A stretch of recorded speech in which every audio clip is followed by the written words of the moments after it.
meus amigos de Viçosa e região, queridos telespectadores, obrigada sempre pela audiência e pelo apoio ao nosso trabalho. Lembrando que não há mal que sempre dure, nem há bem que nunca se acabe. E a nossa convidada para este primeiro tempo do nosso programa é a professora Svetlana Galvar, não é isso, professora? Isso mesmo, Soninha. Falei certo seu nome? Falou certíssimo. Tudo ótimo, professora? Tudo bem, e você? Prazer imenso recebê-la. Prazer é nosso, em nome da Univiçosa, agradecemos muito o convite.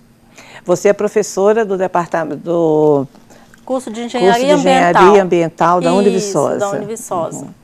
E você gostaria de falar sobre Política Nacional de Resíduos Sólidos? Isso, nós vamos falar da Política Nacional de Resíduos Sólidos, que, comparada a outras leis, ela é recente, né? Você vê que ela foi instaurada a partir de 2010, pela Lei 12.305.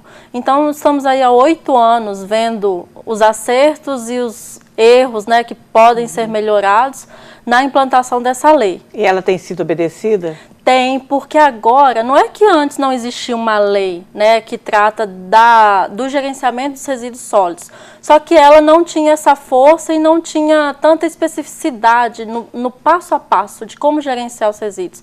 Então, essa política chegou em 2010 trazendo uma resolução imediata, que foi um prazo de 4 anos para a extinção dos lixões. Então, ela falou, ó, em 4 de agosto de 2014, todos os lixões de todos os municípios brasileiros têm que estar extintos. Então, mas não foram ainda. Mas não foram. Aí chegou no final desses 4 anos, somente o estado de Santa Catarina conseguiu extinguir todos os lixões, porque Santa Catarina começou esse trabalho muito antes de 2010.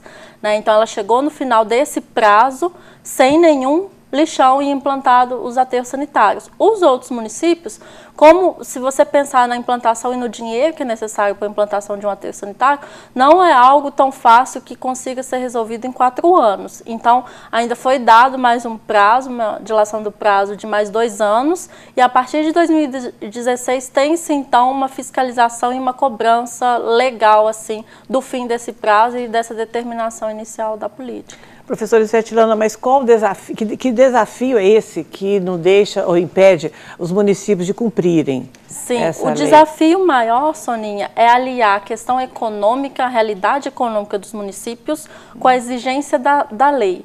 Então, a lei pede a implantação de um aterro sanitário. Um aterro sanitário é uma obra de engenharia, né? Tem impermeabilização, tem drenagem de gases, de chorume, não é uma obra barata. Ao mesmo tempo, os municípios, a realidade de grande parte dos municípios, há dificuldades com o orçamento, com a receita que entra, né? Então, o grande desafio desses municípios é gerenciar a política economicamente para que eles tenham a destinação adequada e a verba necessária para a implantação do aterro sanitário. Porque caso esse aterro não esteja construído, muitos municípios já estão sofrendo sanções por não terem ainda o aterro sanitário. Então, aliar a questão econômica com a exigência ambiental ainda é o grande desafio. E ainda existe a dúvida também, né, o que é considerado resíduos sólidos. Às vezes a gente tem a impressão assim, resíduo sólido é tudo que a gente pode tocar, que é mais consistente, né? Mas essa lei traz muito bem definido que é considerado resíduo sólido todo material sólido ou semissólido, ou até mesmo que esteja no estado gasoso dentro de um recipiente. Então, por exemplo, borra de tinta, solventes, que a princípio você pensa, isso não é um sólido, mas é considerado resíduo sólido. Sprays, que lá dentro você tem gás, mas está dentro de um recipiente. Então, materiais como lodo, solventes, borra de tinta, sprays são considerados resíduos sólidos e tem que passar por todas as etapas de gerenciamento como qualquer outro material. Né? Então, às vezes, a gente tem a impressão que é só o sólido mesmo, mas esses outros materiais também são considerados resíduos sólidos. E foram significativas mudanças para ajudar os municípios a terem condições de implantá-los? Sim. Eu costumo dizer que essa política é um marco regulatório, né, no gerenciamento de resíduos. Por quê? Porque a partir dela os municípios começaram a se organizar efetivamente. Então, nós pelo menos conscientizaram-se. Pelo menos, da necessidade. Que tem que ser feito um dia, mais dia, menos dia. Exatamente, que tem que ser feito. E quando mexe no bolso é que as coisas começam a andar. Então, a determinação da lei, o prazo de 4 anos e as sanções que os municípios já estão sofrendo por não terem o aterro, se ele não tem o aterro, pela lei ele está considerado ilegal. né? Então, tem municípios aí que, por exemplo, não aprovaram o seu plano diretor porque são irregulares com a lei. Ou seja, você tem uma dificuldade de implantar esse aterro, ao mesmo tempo você não tem entrada, aprovação das suas contas, porque você está ilegal. Então, diante disso, houve uma mobilização e nesses 8 anos a gente pôde perceber, primeiro, a grande extinção de lixões, embora ainda existam municípios com lixões, mas se você compara esse cenário de 2010 para hoje, muitos já foram extintos. Brasília, que tinha um lixão enorme a céu aberto, já foi retirado, né? Então, e a partir daí, a partir da produção dos resíduos, também começou, hoje as pessoas têm mais consciência das etapas desses resíduos, do que é preciso ser feito, depois que ele sai da sua casa, como é que ele tem que ser manuseado. Então, esse gerenciamento dos resíduos passou a ser uma constante em todos os setores, nas nossas casas, no comércio, no município. Então, esse é um grande avanço que a gente já verificou nesses 8 anos. Tem muito ainda para melhorar, mas já tem aí impactos muito positivos. E de que forma que essa reciclagem ela está inserida nessa política nacional? Olha, a reciclagem ela vem com um papel muito importante. Por quê? Se nós pensarmos que a média de geração de resíduo por pessoa é de 1 kg a 1,5 kg por pessoa, e se a gente pensar que Viçosa tem aí, jogando por baixo, 70 mil habitantes, no final de um dia a gente tem 70 toneladas de resíduo, numa cidade como Viçosa. Imagina as grandes metrópoles. Então, esse grande volume de resíduo que é gerado, você tem um problema no espaço disponível de aterro sanitário. Você não tem aterro para esse grande volume, né? Como nós dissemos, o aterro sanitário é caro, tem uma demanda de uma área extensa. Então, a lei e todos os tratamentos são aplicados no sentido de tentar reduzir ao máximo a quantidade de resíduos que é destinado ao aterro sanitário. É aí que a reciclagem entra, porque a reciclagem pega aquele resíduo que teoricamente não tem mais uso e dá uma outra destinação, pode reutilizar através de outros usos, pode devolver ao fabricante ou pode pegar matéria-prima. Né? Então, com isso, você evita que aquele produto vá para o aterro sanitário. Então, a reciclagem tem um papel muito importante nesse processo, à medida que ela contribui significativamente para reduzir a pressão nos aterros sanitários. Né? A ideia é que para o aterro vá somente o resíduo que não tem nenhum tipo de reaproveitamento ou um tratamento, que vá somente o que, durante a cadeia e o ciclo produtivo, você não conseguiu dar uma outra destinação. E qual que é a responsabilidade da sociedade? Sim. Diante dessa política de resíduos sólidos? É uma outra contribuição dessa lei. Por quê? Antigamente a gente tinha a ideia assim, eu coloquei o meu lixo para fora da minha casa, agora é a prefeitura que tem que vir buscar, é o SAE que tem que vir buscar. A partir de 2010, essa lei instaura a responsabilidade compartilhada. O que é essa responsabilidade compartilhada? Ela diz que você, enquanto consumidor, o comerciante, o empresário e o município, todos têm a mesma responsabilidade no gerenciamento desse resíduo. Então, se você colocou o lixo para fora da sua casa e por algum motivo o caminhão não passou para fazer a coleta, por essa lei, você ou o seu condomínio pode ser responsabilizado. Por quê? Porque a partir de 2010 entende-se que todos os setores da sociedade são igualmente responsáveis. Né? Então, se não passou o caminhão, cabe você ligar para o órgão responsável, cobrar, pedir, falar que não passou, guardar esse lixo até alguém dizer que vai passar. Então, muda-se muito, a partir de 2010, com essa responsabilidade compartilhada, a noção, né, de quem é o problema do resíduo. Então, o problema do resíduo, efetivamente agora, é de todos nós. Né? É do comerciante, é do empresário, é do consumidor, é da dona de casa, é de todo mundo. Então, essa noção passa a ficar muito clara a partir de 2010 também, com a implantação da lei. Professora Svetlana, e as mudanças nos aterros de municípios do interior, assim? Sim. Por os aterros serem obras caras, muitas vezes pequenos municípios não faz sentido e não seria viável fazer economicamente. Para um só. Cada município tem um aterro sanitário. Nenhum tem condições, né? Muito caro, não tem condições. Então você pensa, Paula Cândido tem um aterro, Cajuri tem um aterro. Então, nos pequenos municípios, uma medida que deu muito certo foi a implantação de aterros em consórcio. né, que a gente chama em consórcio. Então, constrói-se um aterro numa determinada localização.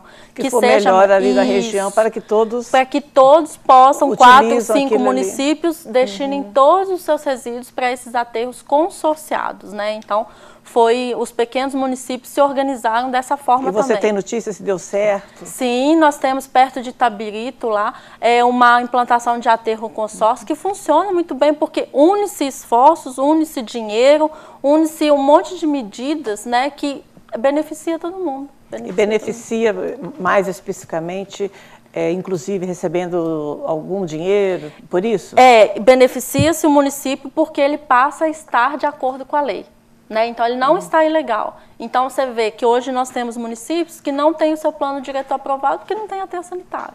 Então, o grande benefício é dele estar em conformidade com a lei e, a partir daí, ele, então, não sofrer sanções, né, por estar ilegal. Então, para o município, esse é o principal benefício. Sem contar na questão ambiental, né, de que você, ao tirar um resíduo do manejo incorreto, você tem muitos impactos positivos na preservação da água, do solo, porque aquele resíduo vai decompor, produzir chorume, pode contaminar a água, sem contar os benefícios ambientais, que são inúmeros.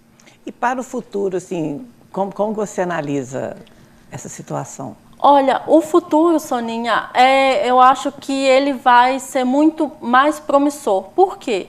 Porque já se passou aquela fase inicial de captar recurso, de ver como é que ia ser, porque o processo já se iniciou. Então, os municípios hoje estão muito mais engajados, estão procurando ajuda, estão se organizando para poder cumprir. Então, aqueles que ainda não estão em conformidade vão encontrar mais subsídios e mais ajuda para poder implantar esses aterros, né? E também a questão, um dos problemas, por exemplo, que a gente verificou nesses 8 anos, até mesmo da reciclagem. Muitos pequenos municípios são os que mais implantam a reciclagem. E o que gera dessa reciclagem? Matéria-prima. Então, você tem papelão, você tem vidro, você tem plástico, que tem que vender para empresas que vão reutilizar essa matéria-prima. Então, uma das dificuldades... E diz que é um mercado muito bom, né? Muito financeiramente bom, porque falando. as empresas, pensa, para ela produzir uma nova bola dessa, que ela não vai precisar produzir uma matéria-prima, ela vai poder utilizar uma matéria-prima que já foi produzida. Então, o custo para essas empresas é muito vantajoso.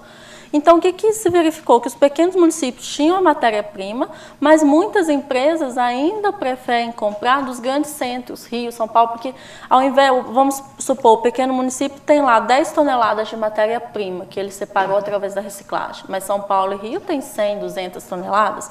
Então, muitas empresas deram uma certa preferência para os grandes centros.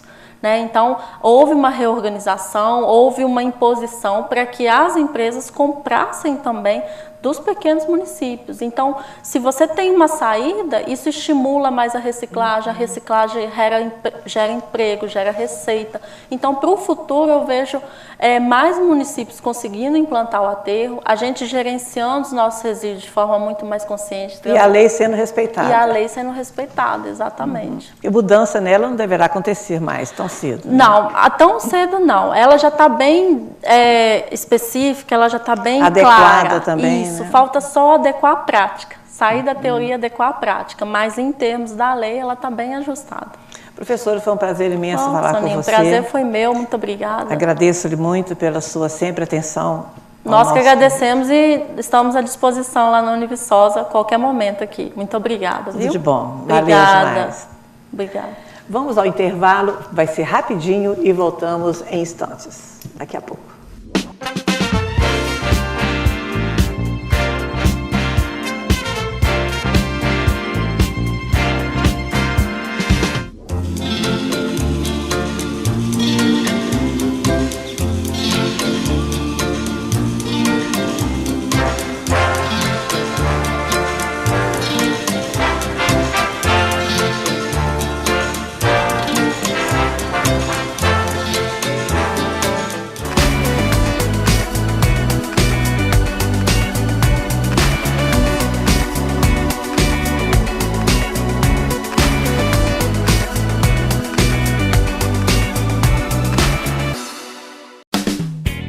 Viação União, há 42 anos crescendo junto com Viçosa.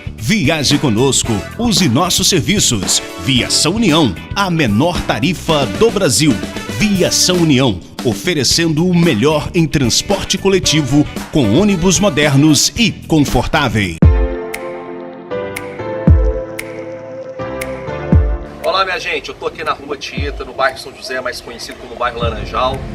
O superintendente de governança, Luciano, com os nossos colaboradores da Prefeitura Municipal de Viçosa, Luiz Vinícius, secretário de obra. Nós estamos fazendo aqui uma obra com um custo muito mais abaixo, porque é a Prefeitura Municipal de Viçosa que está usando toda a sua mão de obra, toda a sua infraestrutura para usinar esse asfalto em prol de todos os munícipes, todos os cidadãos viçosenses. Muito obrigado.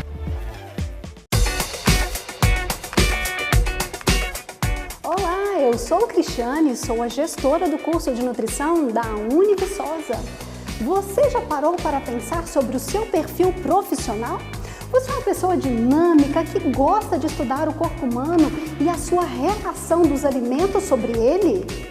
Já pensou em trabalhar promovendo e recuperando a qualidade de vida das pessoas? Que tal se tornar um nutricionista? Se você quiser saber mais sobre o curso, entre em contato comigo e invista em seu futuro, seja mais Univiçosa.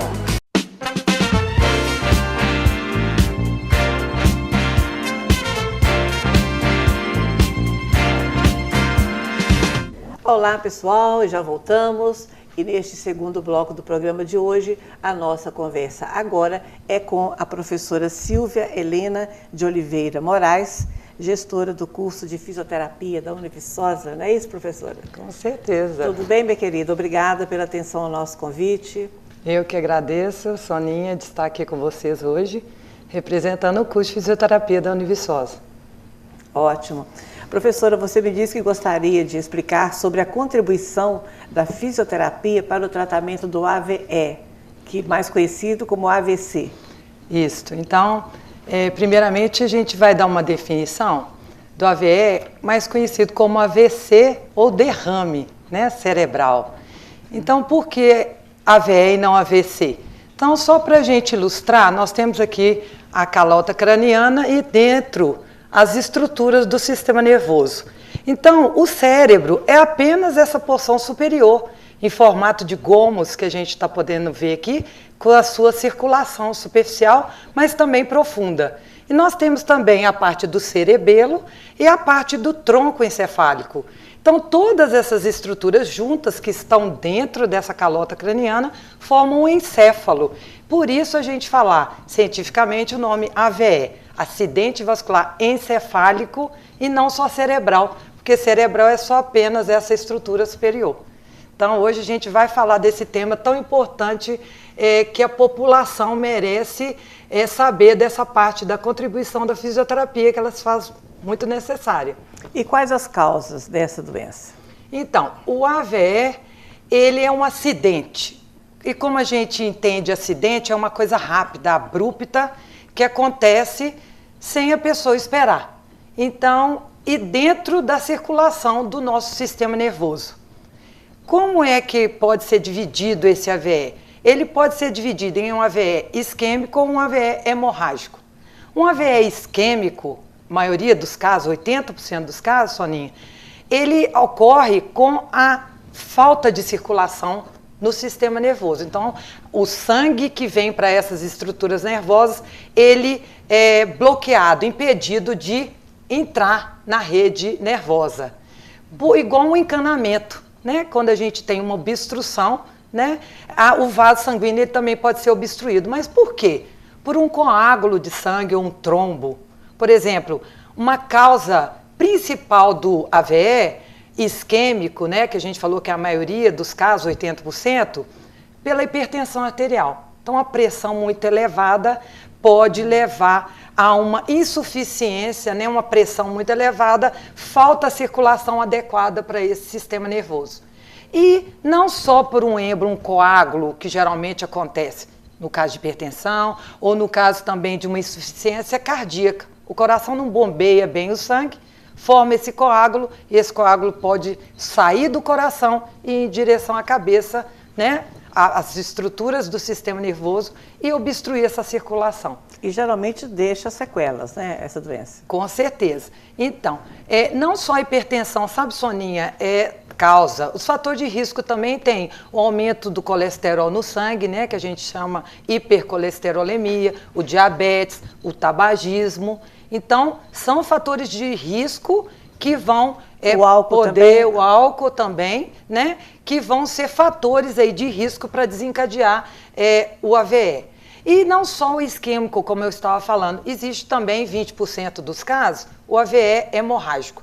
Aí já é um AVE mais grave. Então, como você me perguntou, as sequelas. A maioria, que é o isquêmico, essa falta de circulação para as estruturas nervosas, ela pode acontecer de causar paralisia. Principal alteração, sequela, é a paralisia que acontece. Se eu leso um lado do meu hemisfério, se eu estou com a lesão do lado esquerdo, a minha paralisia vai ser na metade do meu corpo, do lado oposto. Então, uma lesão do lado esquerdo, problema motor, né? Fraqueza do lado direito. Braço, tronco e perna, mas também, Soninha, a gente pode notar nas pessoas uma alteração de paralisia na face, uma alteração da fala, ela pode ficar com uma dificuldade de pronunciar, ou mesmo a afasia, que a gente chama por perda mesmo da fala, a pessoa fica afásica. E também outros sintomas importantes do AVE isquêmico pode ser a vertigem e a visão dupla, uma visão distorcida. Então, essas são as sequelas principais do AVE isquêmico. Agora, o AVE hemorrágico já é um AVE mais grave, como eu falei. Então, ele pode também vir acompanhado do coma, então a pessoa perder a consciência, e uma respiração mais ofegante e incapacitante para essa pessoa. Ela vai ter que ser internada rapidamente. Então, assim, com 15 minutos a gente sabe que, uma vez esse sintoma rápido, né, de acidente vascular aconteceu, a pessoa já começa a ter esses sintomas de motores, perda de força, formigamento e problema de fala e com paralisia. Com 15 minutos que não se resolveu, a pessoa deve procurar o serviço hospitalar para que o diagnóstico correto seja dado. Professora Silvia, qual a contribuição da fisioterapia nesses casos? Pois então, a fisioterapia, Soninha, ela desde o primeiro momento, uma vez o paciente internando no hospital, se for um AVE hemorrágico, ele vai ter que ir para o CTI e lá ele vai ter que, no caso, como eu falei, de insuficiência respiratória, ser colocado numa ventilação artificial. E aí, o fisioterapeuta é chamado para controlar a máquina, o respirador mecânico, que vai ventilar adequadamente esse pulmão. Fora isso, uma vez estabilizadas as funções desse paciente, se ele está com hipertensão e melhorou, até ele melhorar, ou mesmo diabetes também, que é um outro fator de risco, uma alteração de glicose muito alta, então espera-se equilibrar as funções clínicas desse paciente para a fisioterapia entrar com a sua contribuição. Não só para o pulmão, como também, como eu falei, para a parte motora. Então, no CTI, ele vai ter essa participação do fisioterapeuta, mas também seja no leito da enfermaria ou dentro de um apartamento, no caso AVE mais leve, o isquêmico. E aí lá o fisioterapeuta vai cuidar de mobilizar esse paciente e dar todas as orientações para a família, que é o mais importante também nesse primeiro momento. E a fisioterapia, nesses casos, seria atendimento o dia todo? Isso, então como que ou a gente... por horas do dia, intercalado, como que é? Enquanto está internado, ele tem o atendimento diário, né? E o que é essa orientação que eu falo, que eu quero deixar assim bem fortalecido aqui essa mensagem para você aqui hoje? Que a família, Soninha, é o ponto assim principal, que é um momento inesperado. Então ninguém contava com aquele problema e a pessoa da noite para o dia se vê paralisado. Então, orientações, a mudança de decúbito. Então, o que é isso? A mudança de posição. O paciente não pode ficar na mesma posição, porque além da força desse lado do corpo perdida, ele perde a sensibilidade. Então, ele não tem esses mecanismos que a gente tem, assim, se eu estou muito tempo sentado aqui, daqui a pouco eu estou mexendo e adequando a minha postura. Sim. E a pessoa que está pós-AVE, ela não tem esses mecanismos de autorregulação do corpo. Então, ela pode gerar feridas, se assim ficar numa postura muito tempo. Que também não vai sentir que tem uma ferida. Exatamente, não vai sentir. Então, as mudanças são cruciais. Uma outra coisa que a gente orienta a família, Soninha, que é muito bacana isso de falar, não no sentido da gravidade da doença, mas assim, no sentido da coisa ser tão simples, mas tão importante. A cama do paciente, às vezes a pessoa dormia na cama encostada na parede. E aí ela volta para a sua residência e o lado da paralisia, às vezes é o lado que a família coloca virado para a parede. E não é legal. Então, uma orientação que a gente já dá para o familiar é que o lado da paralisia desse movimento seja colocado para o lado de fora da cama. Por quê? Porque aí, todas as vezes que um familiar chegar, que ele tiver que sair do leito para almoçar ou para as higienes, para tomar o banho, ele vai sempre estar olhando para o lado da lesão. Então, se alguém chega para conversar com ele, ele olha e não fica um lado esquecido em contato com a parede. Isso leva ele a maior esquecimento e maior negligência desse lado. Uma outra coisa também, Soninha, que eu queria deixar aqui para vocês hoje, é a questão da bolinha. Isso é muito comum de falar assim, a pessoa está com paralisia, vamos dar para ela uma bolinha. Né? Então pega uma bolinha de tênis e coloca na mão dessa pessoa, porque acha que isso aí vai dar a sua contribuição. Isso também não é uma coisa legal de ser feita. Então eu queria deixar isso aqui para não dar esse tipo de recurso para a pessoa no estado de paralisia. A bolinha não funciona. Por quê? Porque o padrão de deformidade para uma pessoa que não faz fisioterapia é um padrão assim. Então o membro vai ficar com o cotovelo dobrado, punho dobrado, e dedos dobrados. Então, o padrão é ruim de tudo fechado. Se eu já de cara dou uma bolinha para ele, eu já estou estimulando ele a fechar a sua mão e já adquirir esse padrão ruim do AVE. Então, o que eu oriento, né, eu e a fisioterapia como um todo, mãos esticadas, né? Então, braço esticado, cotovelo, punho, mão aberta, com a palma voltada para cima. Isso aí já é uma profilaxia da deformidade que possa vir a surgir caso a família, o cuidador, mesmo o paciente, não tome esses cuidados. Né? E a partir de quando que é importante essa reabilitação do paciente com o fisioterapeuta? Isso, então como eu falei, lá no hospital já tem esses primeiros cuidados com o fisioterapeuta e depois a família pode entrar em contato com a prefeitura, né? No caso de Viçosa, nós temos fisioterapeutas tanto para atendimento em clínica, na clínica da prefeitura, como conveniadas. Por exemplo, a Uniclínica da Univiçosa, né? Ela tem o convênio com a parceria com o SUS através da nossa prefeitura. Então, a família precisando, ela deve chamar o profissional e receber todas essas informações que eu estou passando aqui agora, como tantas outras. Orientar a mobilidade desse membro. Uma outra coisa legal também de se falar, Soninha, é a questão da família tirar esse paciente do leito. Então, uma vez chega em casa, aquela limitação da família, de falta de conhecimento, ou até mesmo aquela pena, né, de medo, receio de machucar a pessoa, deixa ela mais deitada todo dia. Isso não é bom. A pessoa tem que ser estimulada a sair dessa cama. Logo, o dia amanheceu, já dormiu, agora vamos sair do leito, né? Vamos sair da cama e colocar uma roupa nessa pessoa. Muitas vezes a gente chega na casa do paciente, ele está de camisola ou de pijama todo dia.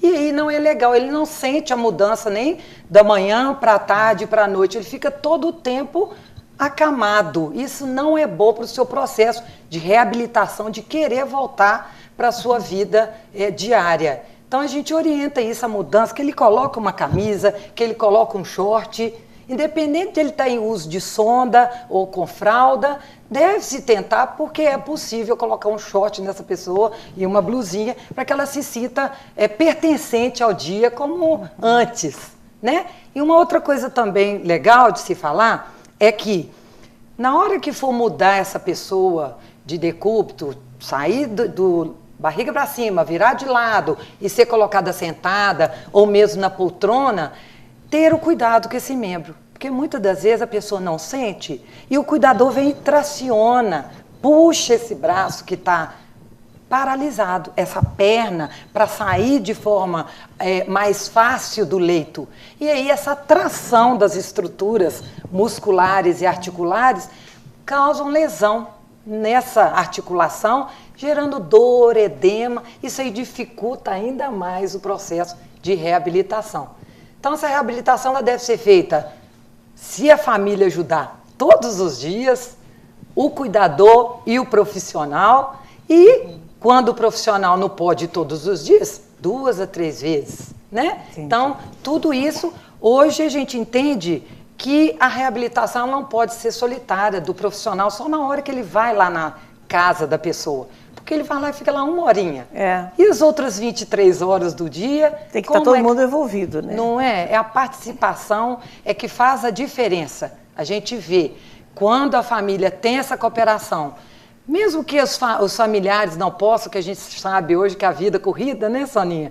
E os filhos, às vezes, não têm a disponibilidade de estarem presentes, mas, às vezes, um vizinho, né? Ou, às vezes, mais à noite, chegando em casa. Então, o mínimo que a gente pede dessa participação já faz a diferença no processo de reabilitação e de evitar essas sequelas, como eu falei. Esse padrão ruim que não tem a menor condição de ter função de pegar, de fazer qualquer movimento eficaz. E a pena vai ficar uma pena estendida, esticada demais, que vai atrapalhar ele para a marcha também. Então a gente orienta todo esse processo de posicionamento, transferência, uso indevido de objetos. E uma coisa também importante, estimular todo o tempo esse paciente, estimular a sensibilidade dele. A família chega, está alisando, está passando... uma buchinha, uma escova de dente, um gelinho, para que ele sinta diferentes sensibilidades, para que ele possa retornar aí com essa função perdida. Professora, só para encerrarmos a nossa entrevista de hoje, quem desejar mais informações, ela pode, como deve proceder? Então, nós estamos à disposição, Soninha, na nossa clínica, como eu falei, o telefone de lá, posso falar? Pode. 3899-8042. Da Univiçosa, né? Da Univiçosa, da nossa clínica, dentro da instituição. E lá ele poderá não só pedir a orientação de como conseguir essa vaga através da prefeitura, como também ser esclarecido e agendar uma oportunidade de estar conosco lá e receber essas informações como outras referentes a essas sequelas tão importantes do AVE que merecem ser cuidadas e que merecem ser discutidas com os familiares e cuidadores. Obrigada, professora. Tudo de bom? Muito obrigada. Eu que agradeço. Pessoal, vamos até semana que vem, se Deus quiser. Garanto que a gente volta. Tudo de bom. Tchau, obrigada.